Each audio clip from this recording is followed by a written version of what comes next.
ప్రియులారా, ఈరోజు మనం మాట్లాడుకునే ముఖ్యమైన అంశము పాపము, మరణము, పరిష్కారము. పాప మరణ నియమములను ఎవరు ప్రవేశపెట్టారు? ఈరోజు మాట్లాడుకునే అంశం పాప మరణ నియమములు అనే టైటిల్ పెట్టుకోవచ్చు. పాప మరణ నియమములను ఫస్ట్ గుర్తించడం ప్రతి ఒక్కరికి అవసరమై ఉన్నది. ప్రియులారా, పాప మరణ నియమము అంటే మానవుడు పాపం చేస్తే మరణించాలి అనే నియమాన్ని తెచ్చింది మానవుడేనా, లేదా దేవదూతలా, లేదా యేసుక్రీస్తువారా, లేదా సృష్టించిన తండ్రి అయిన దేవుడా? ఎవరు ఈ నియమాన్ని పెట్టింది? దేవుడే పెట్టాడు. పాప మరణ నియమములను మానవ జాతికి అనుగ్రహించింది దేవుడే. పాపము చేసిన దినమున లేదా పాపము చేసిన క్షణమున నిశ్చయముగా చచ్చెదవు అని పాప మరణ నియమాన్ని దేవుడు ఏదెను తోటలోనే ప్రవేశపెట్టినటువంటి విషయాలు ప్రతి ఒక్కరు కూడా గుర్తించారు. ఈ మరణం ఏంటి? పాపము చేయగా వచ్చే లేదా అనుభవించే ఈ మరణం ఏంటి అనేది గుర్తించలేని అంధకారమైన స్థితిలోనికి చాలా మంది దిగజారిపోయారు. ప్రియులారా, పాపాన్ని గుర్తించలేకపోతున్నారు. పాపము చేయగా వచ్చే మరణం ఏదైతే ఉన్నదో దాన్ని గుర్తించలేకపోతున్నారు. పాప మరణ నియమములకు దేవుడు పెట్టిన పరిష్కారమును కొంతమంది గుర్తిస్తున్నారు. గుర్తించిన ఆ పరిష్కారం వైపు వారు చర్యలు తీసుకోలేకపోవడం దురదృష్టకరం. పాప మరణ నియమములను గుర్తించడం ఎంత అవసరమో దానికి సంబంధించిన పరిష్కారం ఏదైతే ఉన్నదో దానిని కూడా గుర్తించడం అవసరమై ఉన్నది. అంత మాత్రమే కాకుండా నా ప్రియులారా, ఆ పరిష్కారము ఏదైతే ఏర్పాటు చేశాడో పరలోకమందున్న దేవుడు దానిని వినియోగించుకోవటం కూడా ప్రాక్టికల్ గా ప్రతి ఒక్కరికి అవసరమై ఉన్నది. బాగా వినాలండి, జాగ్రత్తగా వినాలి. పాప మరణ నియమాన్ని ప్రవేశపెట్టింది పరలోకమందున్న దేవుడు. ఏదెను తోటలోనే ప్రవేశపెట్టాడు. నీవు వాటిని తిను దినమున నిశ్చయముగా చచ్చెదవు అన్నాడు. నరునికి ఆజ్ఞాపించాడు. దేవుడు నరునికి ఆజ్ఞాపించాడు, నీవు వాటిని తిను దినమున. ఒకసారి ఆదికాండము 2వ అధ్యాయం చూడండి, మీ గ్రంథాలు విప్పండి. 2:17, 2వ అధ్యాయం 17వ వచనం. అయితే మంచి చెడ్డల తెలివినిచ్చు వృక్ష ఫలములను తినకూడదు, నీవు వాటిని తిను దినమున నిశ్చయముగా చచ్చెదవని నరునికి ఆజ్ఞాపించెను. ఆదామనే నరుడు అవిధేయత వలన దేవుని ఆజ్ఞను అతిక్రమించాడు. ఆజ్ఞ అతిక్రమమే పాపము. వ్యక్తిగత ఆజ్ఞలు పితృయుగంలో గుర్తించాలి. జాతీయ ఆజ్ఞలు ధర్మశాస్త్ర యుగంలో గుర్తించాలి. యూనివర్సల్ గా ప్రపంచంలో ఉన్న మనుషులందరికీ ఆజ్ఞ ఉంది. ఇక అన్యజనులని కాదు, ముస్లింస్ అని కాదు, సిక్కోళ్ళని కాదు, ముక్కోళ్ళని కాదు, ఇస్రాయిల్ అని కాదు, యూదులని కాదు, అందరికీ ఆజ్ఞ ఉంది. దానిని కూడా గుర్తించాలి. చాలా అవసరమై ఉన్నది.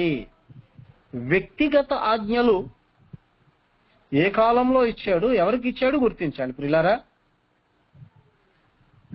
జాతీయ ఆజ్ఞలు ఏ కాలంలో ఎవరికి ఇచ్చాడో గుర్తించాలి. ప్రియులారా, యూనివర్సల్ గా అందరికి ఇచ్చినటువంటి ఆజ్ఞ. ఆజ్ఞ అంటే తెలుసు కదా మీకు. ఆజ్ఞలో రిక్వెస్ట్ ఉండదు, బ్రతిమాలటం ఉండదు. ఆజ్ఞ జారీ అయిందంటే ఆజ్ఞ వినిన తర్వాత ఖచ్చితంగా ఆజ్ఞకు లోబడాల్సిందే. లోబడని వాడు చాలా శిక్షను ఎదుర్కొంటాడు భవిష్యత్తులో. దయచేసి మానవుడు ఎలా పాపం చేస్తున్నాడో చాలా క్లియర్ గా తెలియజేశాడు అన్నమాట. ఆదాము అనే మానవుడు అవిధేయత వలన, ఏంటి అవిధేయత?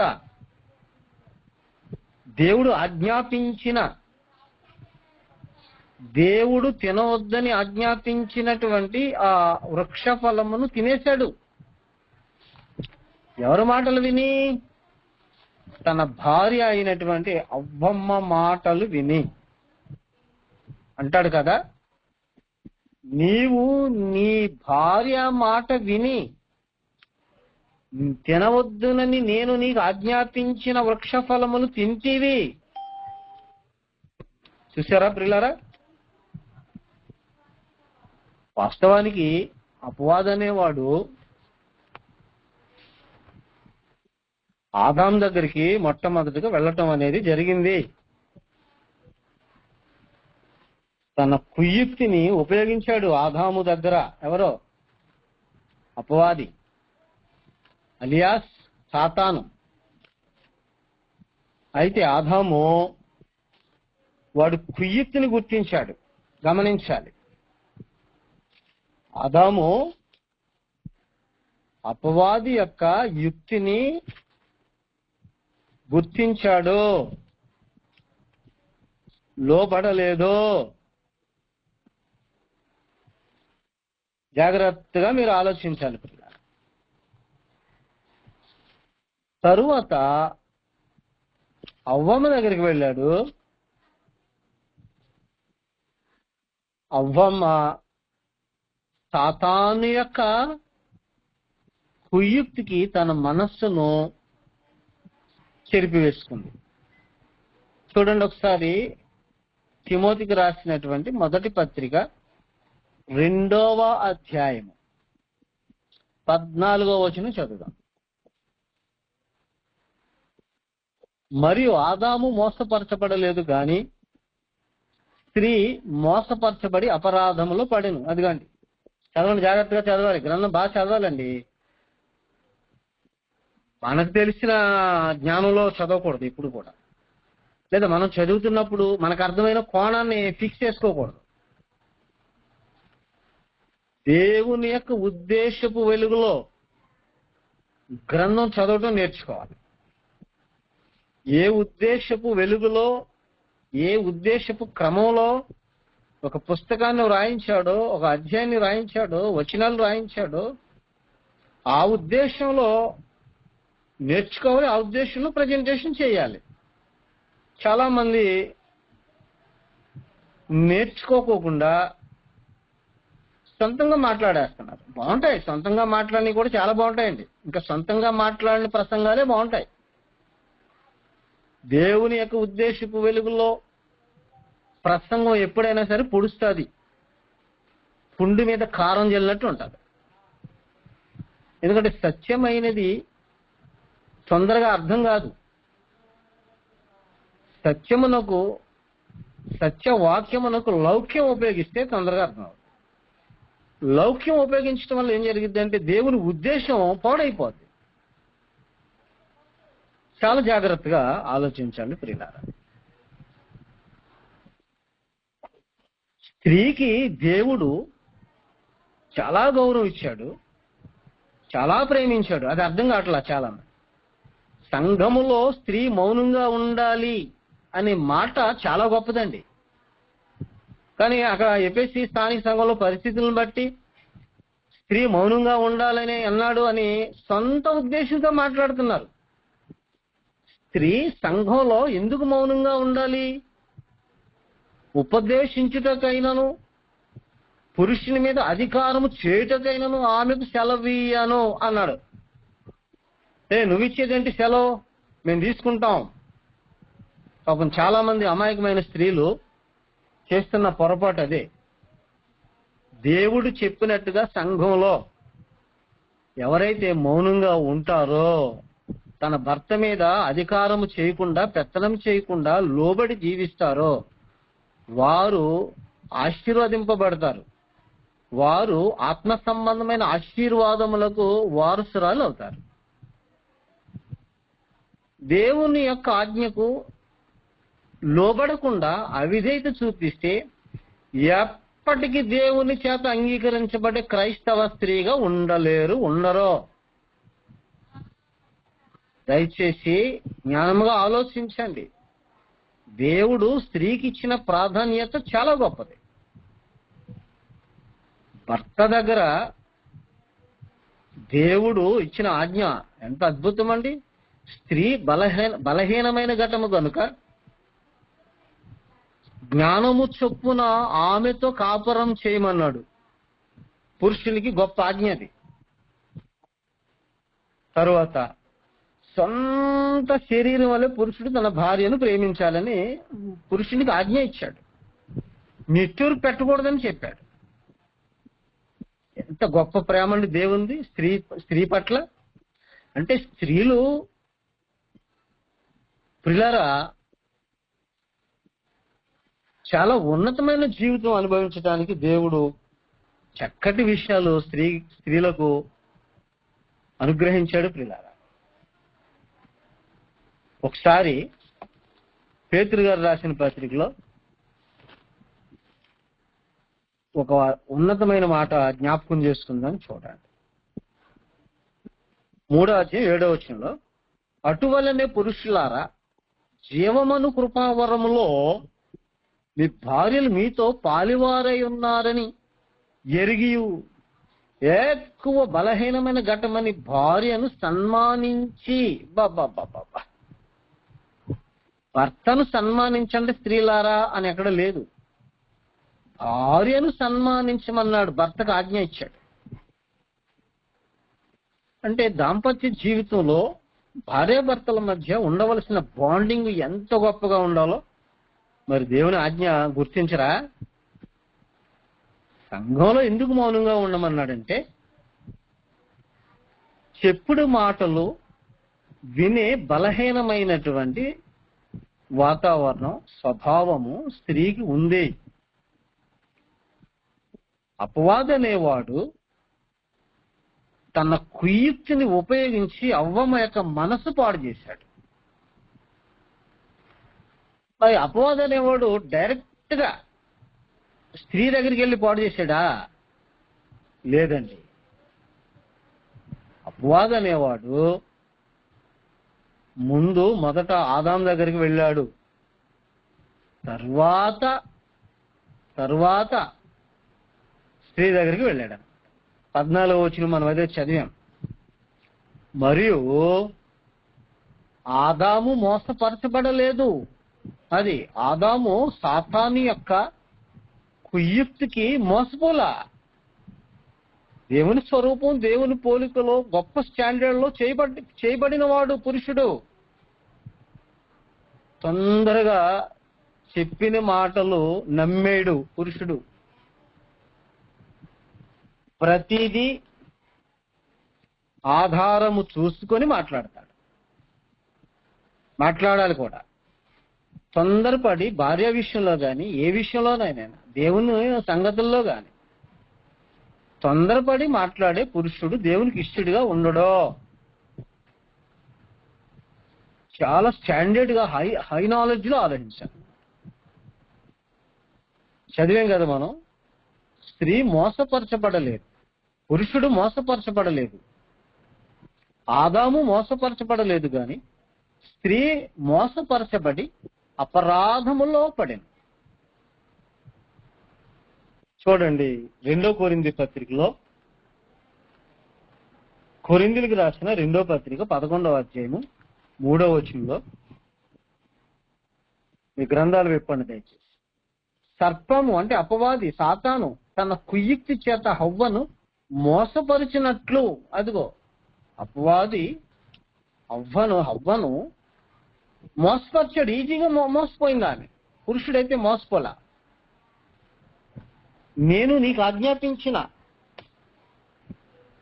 ఈ వృక్ష ఫలములో ఏది నువ్వు తినకూడదు అని దేవుడు చెప్పినప్పుడు తినకుండా ఉన్నాడు. అపవాది యొక్క కుయుక్తిని పట్టుకున్నాడు. ఆదాము మోసపోలా. మరి ఆజ్ఞ అతిక్రమం ఎలా జరిగింది ఆదాము విషయంలో అంటే కుటుంబ తిరస్కారం జరిగింది. భార్య మాట విని దేవుని యొక్క ఆజ్ఞను ఆయన అతిక్రమించాడు. పిల్లల ఏదైనా తోటలో ఏం జరిగిందో గుర్తించాలి. కుటుంబ తిరస్కారం జరిగింది. అమ్మ తన భర్త అయిన ఆదామును తిరస్కరించింది. తినకపోతే భవిష్యత్ దినాల్లో మరి ఏం జరిగిద్దని బెదరేసిందో, అదరేసిందో, బలవంతం పెట్టిందో, కుటుంబ తిరస్కారం అయితే జరిగింది. చూడండి ఒకసారి యోబు గ్రంథంలో 31వ అధ్యాయము 33, 34 మీ గ్రంథాలు విప్పండి.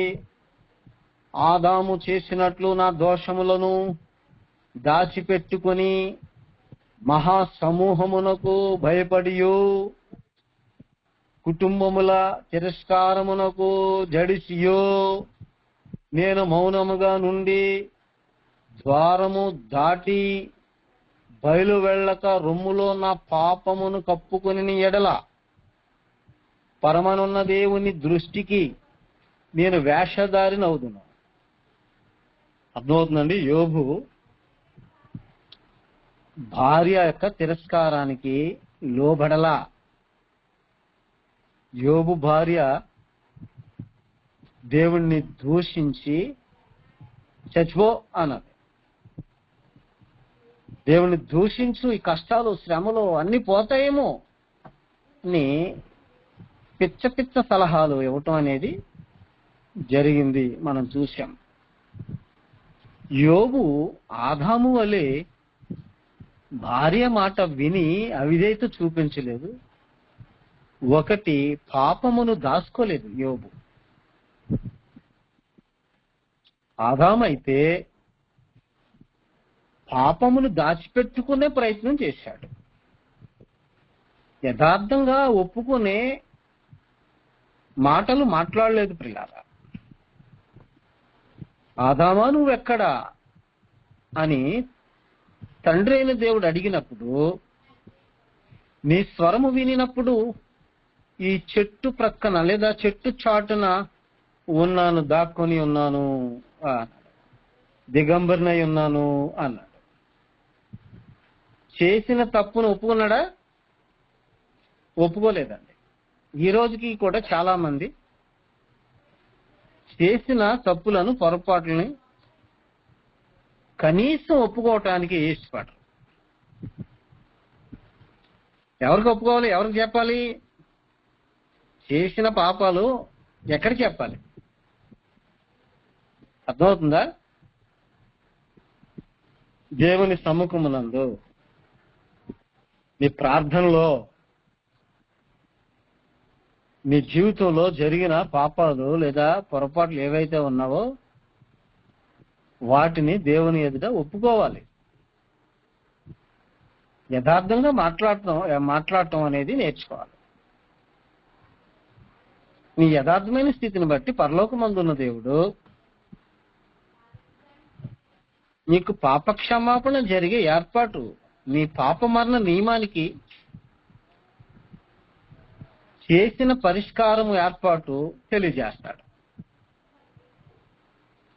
కానీ చాలా మంది పొరపాటును కూడా, చేసిన తప్పిదములను ఒప్పుకోరండి. భార్య దగ్గర భర్త ఒప్పుకోడు, భర్త దగ్గర భార్య ఒప్పుకోదు, తల్లిదండ్రుల దగ్గర బిడ్డలు ఒప్పుకోరు, సోదరిమణుల దగ్గర సహోదరులు అసలు ఒప్పుకునే ప్రయత్నం చేయరు. దయచేసి నా ప్రియ మిత్రులారా, సహోదరులారా, పాపం లోకములోనికి ప్రవేశించింది ఒక మనిషిని యొక్క అవిధేయత వలన.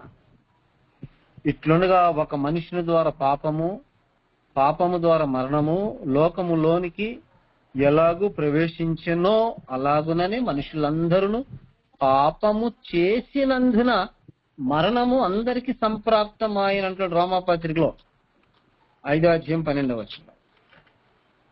యెహెజ్కేలు గ్రంథంలో ఏమంటాడంటే ఎవడు పాపం చేస్తే వాడే మరణించాలి అంటాడు. అంతే తప్ప మానవుడు పాపంలో పుట్టి పాపి అవుతున్నాడనే ఒక పనికిమాలిన స్తోత్రం ఒకటి తీసుకొచ్చారు మత శాఖల్లో.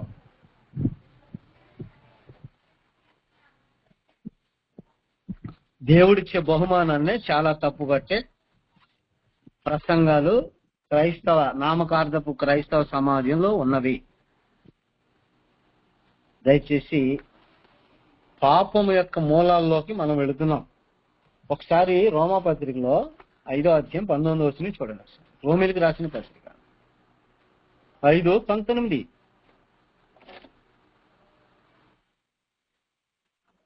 యాలయనగా ఒక మనిషిని అవిధేయత వలన అనేకులు పాపులుగా ఎలాగూ చేయబడిరో అలాగే ఒక మనిషిని విధేయత వలన అనేకులు నీతిమంతులుగా చేయబడుదురు.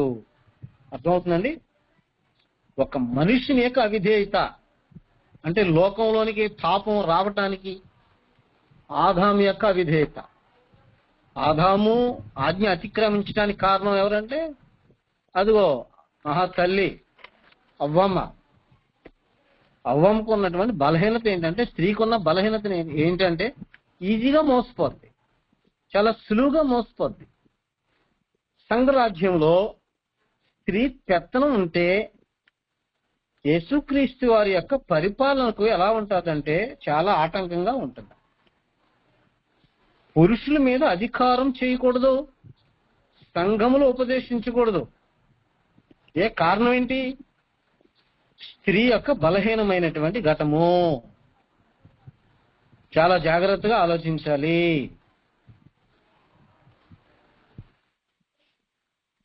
ఏదెను తోటలో ఆదాము ఆజ్ఞను అతిక్రమించటానికి ఈమె కారణం.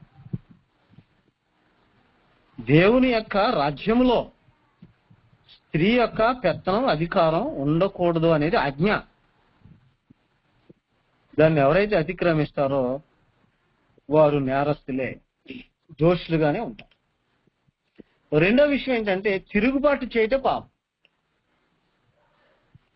1 సమూయేలు గ్రంథం 15:22 చూస్తాం మనం. మూడో విషయం ఏంటంటే విశ్వాస మూలము కానిదేదో అది పాపం అంటాడు. రోమాపత్రిక 4:0 చూస్తాం. నాలుగో విషయం ఏంటంటే మేలైనది చేయనిరిగి అలాగూ చేయకపోవటం పాపం అంటాడు. ఐదో విషయం దేవుని ఎరగకపోవటం పాపం అంటాడు.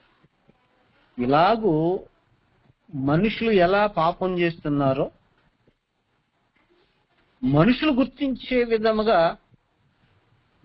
దైవజనుల యొక్క ఉపదేశాలు ఉండాలి, అంశాలు ఉండాలి, ప్రసంగాలు ఉండాలి. పాపం చేస్తున్న మనిషి చనిపోతున్నాడంటే మనుషులు ఎలా పాపంలో ఉన్నారో గ్రంథాన్ని బట్టి మనం మాట్లాడుకున్నాం, సొంత ఉద్దేశాల్లో కాదు. అందరూ పాపంలో బంధించబడ్డారు. ఎలాగో పాపం చేస్తున్నారో గ్రంథాన్ని బట్టి మనం మాట్లాడుకుంటాం. బాగా వినాలి.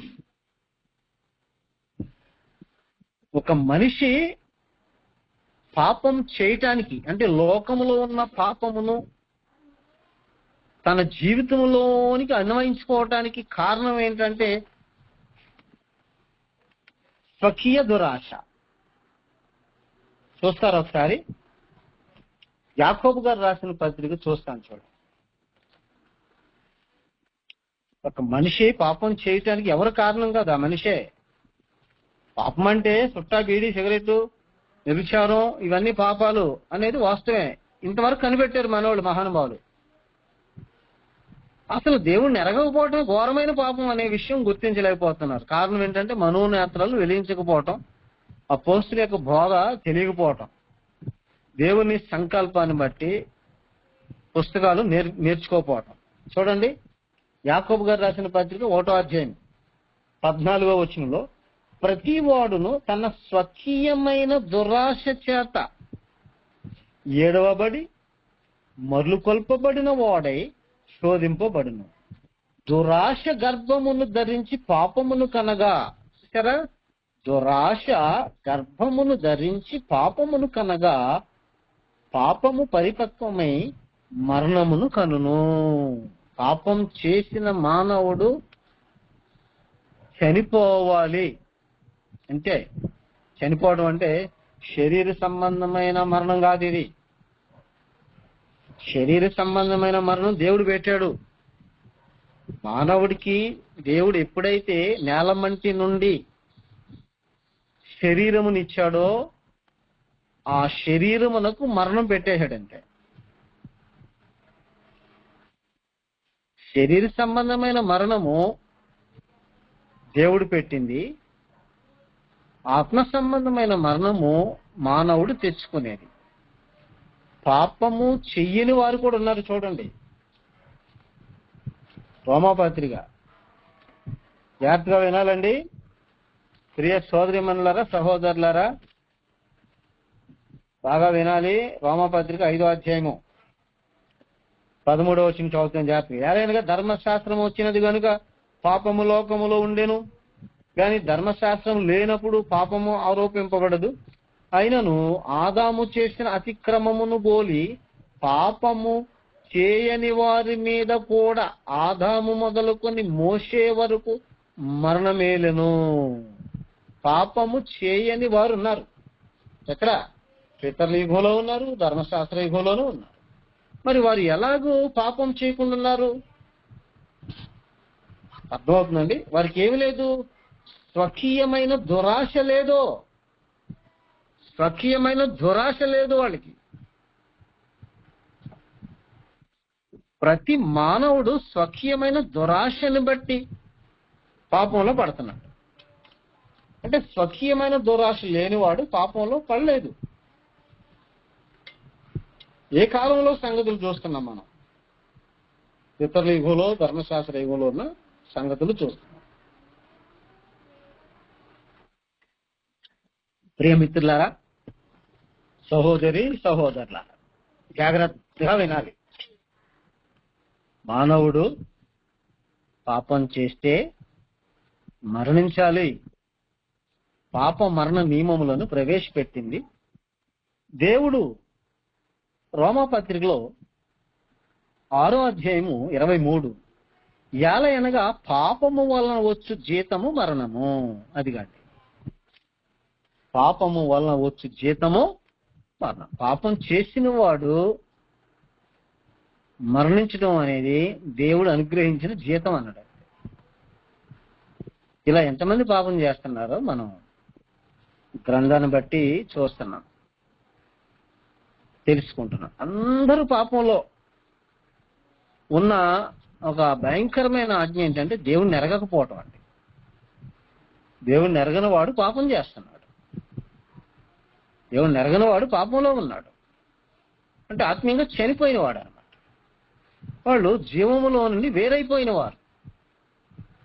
జీవములో నుండి వేరైపోవటం అంటే ప్రియులారా ఆత్మీయంగా చనిపోవటం. ఎఫెసీయులకు రాసిన పత్రిక 4వ అధ్యాయము 18వ వచనం చదువుతాను చూడండి. వారైతే అంధకారమైన మనస్సు గలవారై, 17వ వచనంలో, కాబట్టి అన్యజనులు నడుచుకున్నట్లు మీరు ఇక మీదట నడుచుకొనవలదని ప్రభువునందు సాక్ష్యం ఇస్తున్నాను. వారైతే, అన్యజనులైతే అంటే దేవుని ఎరగని వారైతే, అంధకారమైన మనసు గలవారై తమ హృదయ కాఠిన్యము వలన తమలోనున్న అజ్ఞానము చేత దేవుని వలన కలిగిన తమ మనస్సునకు దేవుని వల్ల కలుగు జీవములో నుండి వేరుపరచబడిన వారే తమ మనస్సునకు కలిగిన వ్యర్థతను అనుసరించి నడుచుకొనుచున్నారు. చూసారా, దేవుని ఎరగని వాడు ఆత్మీయంగా చనిపోతున్నాడు. అంటే జీవములో నుండి వేరైపోతున్నాడు. ఇప్పుడు దేవుణ్ణి ఎరగని వారిలో ఎవరెవరున్నారు? ఎంతమంది ఉన్నారు? అర్థమవుతుందండి? దేవుణ్ణి ఎరగని వారిలో ఎంతమంది ఉన్నారు? చాలా మంది ఉన్నారు. ఎరిగిన వారిలో ఎంతమంది ఉన్నారు? తక్కువ మంది ఉన్నారు. దేవుణ్ణి ఎరిగాం, మనకు తెలుసా దేవుడు ఎవరో అని తెలుసు. ఎంతమంది దేవుళ్ళు? ఒక్కడే దేవుడు అంటాం. దేవుణ్ణి ఎరిగాం. ఎలా ఎరిగావు? దేవుణ్ణి ఎలా ఎరుగుతున్నాం? ఆలోచించండి పిల్లారా. దేవుణ్ణి ఎలా ఎరుగుతున్నామండి మనం? తీతు పత్రికలో చెప్తాడు. ఒకవేళ దేవుణ్ణి ఎరుగుదాము అని చెప్పుకుంటే, చూడండి అపోస్తుడైనటువంటి పౌలు గారు ఏమంటున్నాడంటే, చూడండి తీతు పత్రిక చూడండి ఒకసారి దయచేసి. తీతుకు రాసిన పత్రికలో 1:16, దేవుణ్ణి ఎరుగుదుమని వారు చెప్పుకొందరు గాని అసహ్యులను అవిధేయులను ప్రతి సత్కార్య విషయమును భ్రష్టులై ఉండి తమ క్రియల వల్ల ఆయనను ఎరగమన్నట్టున్నారు. చూసారా? దేవుణ్ణి ఎరుగుదుము అని చెప్పుకునే మనము మన క్రియలు ఆయన ఎరుగునట్టుగా ఉండాలి. ఏం క్రియలు? ఇంటికి సత్క్రియ అన్నాడు. ప్రతి సత్కార్య విషయంలో భ్రష్టులై ఉండకూడదు. భ్రష్టులై ఉండకూడదు అంటే సత్క్రియలు చేయాలి.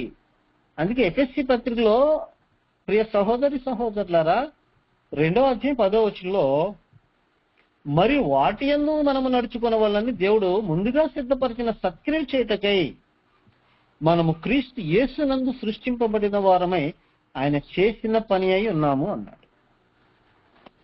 అర్థమవుతుందండి? సత్క్రియలు చేయాలి. దేవుని ఎరిగిన వారు సత్క్రియలు చేయాలి. పాపములో ఉన్న వారిలో ముఖ్యంగా దేవుడిని ఎరగని వారు ఉన్నారు. పాపము వల్ల వచ్చు జీతము మరణము అన్నాడు. ఆ మరణం ఏంటంటే ఆత్మీయంగా చనిపోవటం. ఎఫెసీ పత్రిక 2:1లో మీ అపరాధములు చేతను పాపములు చేతను మీరు చచ్చిన వారై ఉండగా అన్నాడు. అది మనిషి అపరాధములను బట్టి పాపాలను బట్టి ఆత్మీయంగా చనిపోతున్నారు. కానీ శరీరంలో బ్రతికే ఉంటారు. అది విచిత్రం. శరీరంలో బ్రతికే ఉంటాం. అర్థమవుతుందండి? ఆత్మీయ విషయంలో చనిపోయి ఉంటాం. జీవించుచున్నామని పేరు మాత్రమే నీకున్నది కానీ నీవు మృతుడివే అంటాడు. చూడండి ఒకసారి ప్రకటన గ్రంథం 20వ అధ్యాయంలో, ప్రకటన గ్రంథం 20వ అధ్యాయం చూడండి దయచేసి. 4-5 వచనాలు. అంతటా సింహాసనములను చూచి తిని వాటి మీద ఆసీనులయుండు వారికి విమర్శ చేయుటకు అధికారం ఇవ్వబడును. మరియు క్రూర మృగమునకైనను దాని ప్రతిమకైనను నమస్కారం చేయక తమ నొసళ్ళ యందు గాని చేతుల యందు గాని దాని ముద్ర వేయించుకొనని వారిని యేసు విషయమై తామిచ్చిన సాక్ష్యము నిమిత్తమును దేవుని వాక్యము నిమిత్తం శిరచ్ఛేదనం చేయబడిన వారి ఆత్మను చూచితిని. వారు బ్రతికిన వారై 1000 సంవత్సరములు క్రీస్తు కూడా రాజ్యము చేసిరి. ఆ 1000 సంవత్సరములు గడుచు వరకు కడమ మృతులు బ్రతకలేదు. కడమ మృతులు ఎవరండి? ఆత్మీయంగా చనిపోయిన వారు. ఆత్మీయంగా చనిపోయిన వారు. మరి బ్రతికిన వారు ఎవరు? వారు బ్రతికిన వారే అన్నారు. ఎవరు బ్రతికిన వారు? పాప మరణ నియమములకు పరిష్కారము పొందుకున్నవారు. పాప మరణ నియమంలో మానవుడు పాపం చేస్తే చనిపోవాలని నియమం ప్రవేశపెట్టిన దేవుడే, మానవుడు పాపం చేస్తే మరణించాలని నియమం పెట్టిన దేవుడే పాప మరణ నియమముల నుండి తప్పించే ఆత్మ యొక్క నియమాన్ని కూడా ప్రవేశపెట్టాడు. అర్థమవుతుందండి? తన పాపములకు ప్రాయశ్చిత్తము నొందిన వాడు ధన్యుడు అంటాడు. చూడండి రోమాపత్రిక 4:7 వచనంలో చూడండి. ఏలయనగా తన అతిక్రమములకు పరిహారము నొందిన వాడు తన పాపమునకు ప్రాయశ్చిత్తము నొందిన వాడు ధన్యుడు. అంటే పాపమరణ నియమములకు పరిష్కారం తీసుకున్నవాడు అన్నమాట. వాడిని దేవుడు ఏమంటాడంటే నిర్దోషి అని ఎంచుతాడు అన్నమాట. పాప మరణ నియమాలకి పరిష్కారం పెట్టాడు దేవుడు. చూడండి రోమాపత్రిక 8:2 8వ అధ్యాయము 2వ. క్రీస్తు యేసునందు జీవమునిచ్చు ఆత్మ యొక్క నియమము పాప మరణముల నియమము నుండి నన్ను విడిపించెను. అదిగో క్రీస్తు యేసునందు జీవమునిచ్చు ఆత్మ యొక్క నియమము, అదే పరిష్కారము యొక్క నియమము, పాప మరణములకు పరిష్కారం. ఏం చేసిందంట? పాప మరణముల నియమము నుండి నన్ను విడిపించెను అన్నాడు. ఎట్లనగా ధర్మశాస్త్రము దేనిని చేయజాలకపోయెనో దానిని దేవుడు చేసెను. శరీరమును అనుసరింపక ఆత్మను అనుసరించి నడుచుకును మనయందు ధర్మశాస్త్ర సంబంధమైన నీతి విధి నెరవేర్చబడవలని పాప పరిహారం నిమిత్తం దేవుడు తన సొంత కుమారుని పాప శరీర ఆకారముతో పంపి ఆయన శరీరమందు పాపమునకు శిక్ష విధించెను. మానవుడు ఏ శరీరములో ఉండి పాపం చేసి ఆత్మీయంగా మరణిస్తున్నాడో దానికి పరిష్కారం పెట్టినవాడు దేవుడు. జాగ్రత్తగా వినాలి పిల్లారా, బాగా ఆలోచించాలి. యేసుక్రీస్తు వారి యొక్క సువార్త మనిషిని బ్రతికిస్తుంది. ఒకసారి తిమోతికి రాసిన మొదటి పత్రికలో 2వ పత్రిక చూద్దాం, ముగించుకుందాం. 2వ తిమోతి పత్రిక జాగ్రత్తగా చూడండి. 1వ అధ్యాయం 9-10 కలిసి ఉంటాయి. మన క్రియలను బట్టి కాక తన స్వకీయ సంకల్పమును బట్టి అనాది కాలముననే క్రీస్తు యేసునందు మనకు అనుగ్రహింపబడినది, క్రీస్తు యేసును మన రక్షకుని ప్రత్యక్షత వలన బయలుపరచబడినదినైనా తన కృపను బట్టి మనలను రక్షించి పరిశుద్ధమైన పిలుపుతో ఆయన మనలను పిలిచాను. ఆ క్రీస్తు యేసు మరణమును నిరర్ధకము చేసి జీవమునిచ్చు అక్షయతను సువార్త వలన వెలుగులోనికి తెచ్చాను. క్రీస్తు యేసు మరణమును నిరర్ధకం చేసేశాడు. ఎవరైతే యేసుని క్రీస్తుని విశ్వసిస్తారో, విశ్వసించి మారుమనసు పొందుతారో, మారుమనసు పొంది బాప్తిజం తీసుకుంటారో వారి విషయంలో ఇక ఆత్మ సంబంధమైన మరణము ఉండదు. అర్థమవుతుందండి? మరణము వారి విషయంలో ఏమైపోద్దంటే నిరర్ధకం అయిపోద్ది. పాపం మరణ నియమములను దేవుడు క్రీస్తు యొక్క మరణము ద్వారా పరిష్కారం చూపించాడు. అర్థమవుతున్నాయి కదా నా ప్రియ సహోదరి సహోదరులారా?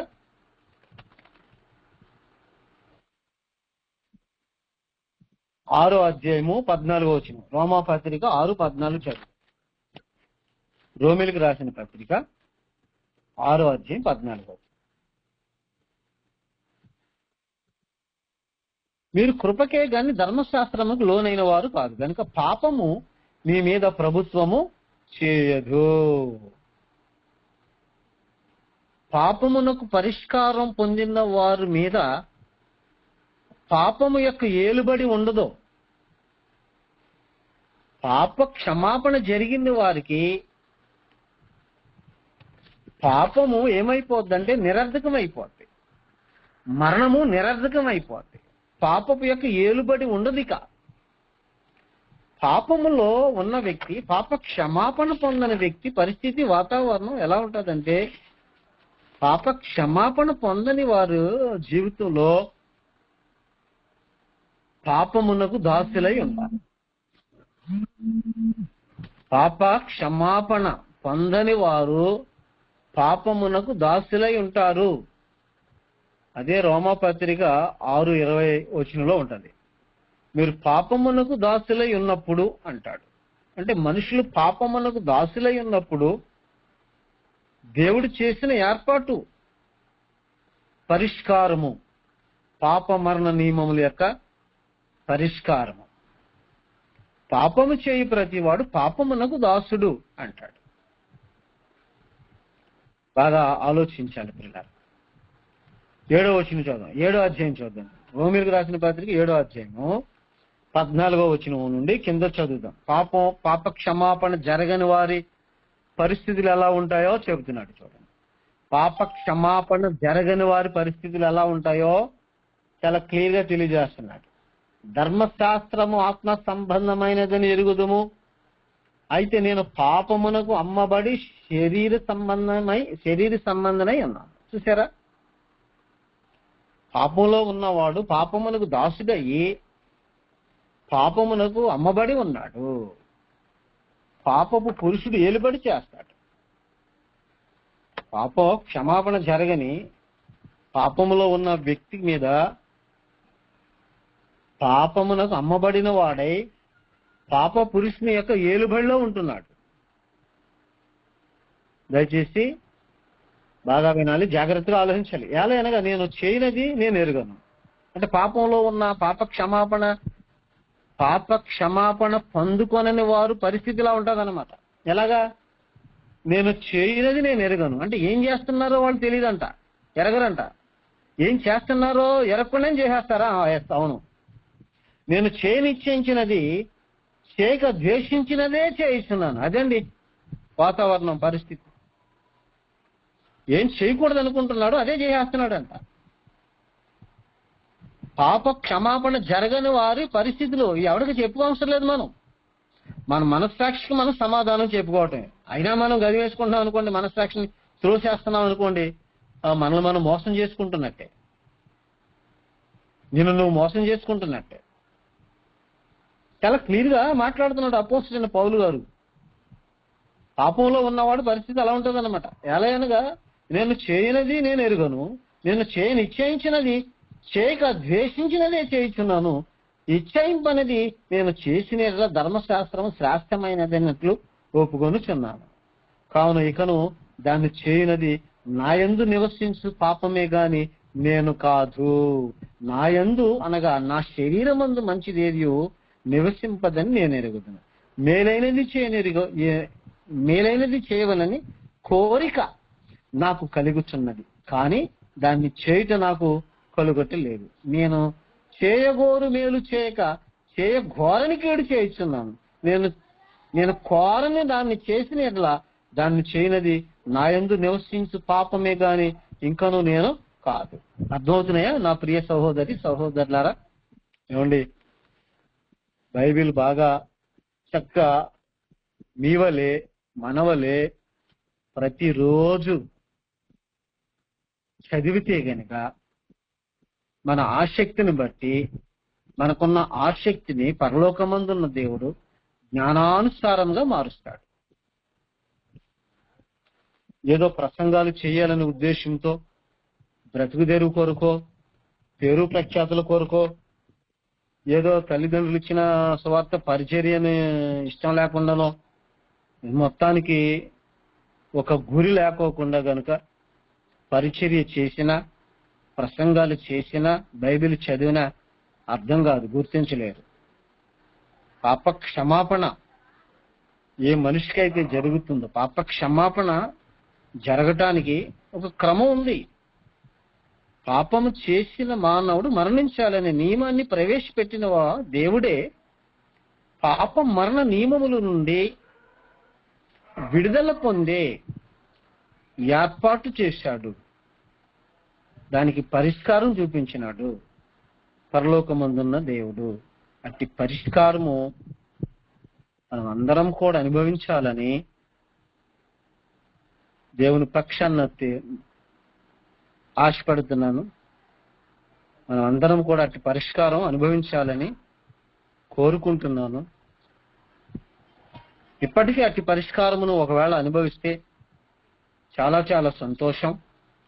పాప మరణ నియమములో నుండి పరిష్కారం, ఏర్పాటు చేసినటువంటి పరిష్కారము ప్రతి ఒక్కరూ దేవుని సంకల్పమును అనుసరించి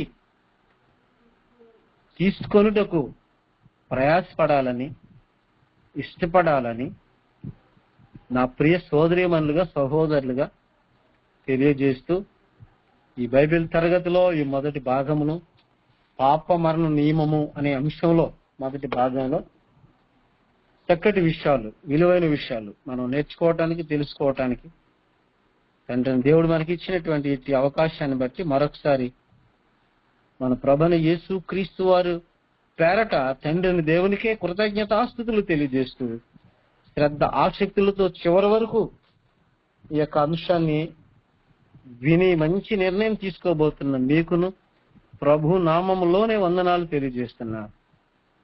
ఈ మొదటి భాగాన్ని ఇంతటితో ముగిస్తున్నా.